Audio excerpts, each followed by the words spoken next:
सास अम्मी हो सकती नहीं। है? मेरा बहुत बहुत ज्यादा I am against this notion. सास सास रहेगी और बहू भी बेटी नहीं हो सकती। सबसे बड़ा झूठ ये होता है, शायद सास अम्मी बन जाए, शायद सास मां बन जाए, अगर वो पहले बहू को बेटी मान ले तो। बेटी अगर 12 बजे सो के उठे ना, उसको ताना नहीं मिलेगा। ठीक, अब वो तो मेरी बेटी, ये मेरी तीवर की है, मेरी बेटियों जैसी, मैंने इसको बेटी बना के रखूंगी। अलविदाई के वक्त क्या बोलते हैं, फिक्र मत करो समधन, मैं इसको बेटी बना के रखूंगी। तुम्हारी बेटी तो रात को लेट भी सो जाती है, सुबह लेट उठती है, सुबह उठ के नाश्ता नहीं बनाती पूरे घर का, उसके ऊपर कोई जिम्मेदारी नहीं है। वो जब चाहे कह सकती है मम्मी मैं जा रही हूं फ्रेंड्स के साथ। तुम्हारी बहू ये कर सकती है?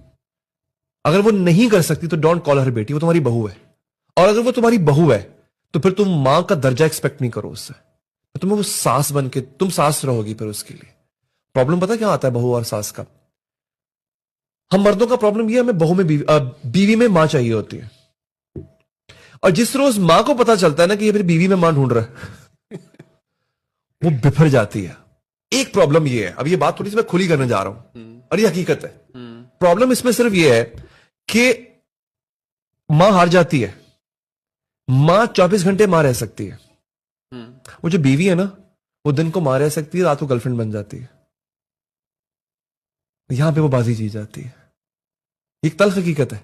इसीलिए आप नोट करें कि वो जो मां होती है वो फिर जंग लड़ती है, वो अपने सारे हथियार निकाल लेती है। सबसे बड़ा हथियार क्या होता है? तू मेरा पुत्र ही नहीं तो मेरा बेटा ही। अब प्रॉब्लम यह है, जब आप औलाद को इन्वेस्टमेंट समझोगे और फिर शादी होने के बाद आप ये एक्सेप्ट ही नहीं करोगे, आप ये कबूल ही नहीं करोगे, now he has to share his time, life, finance, attention with someone else, and a major part of all this will go to someone else.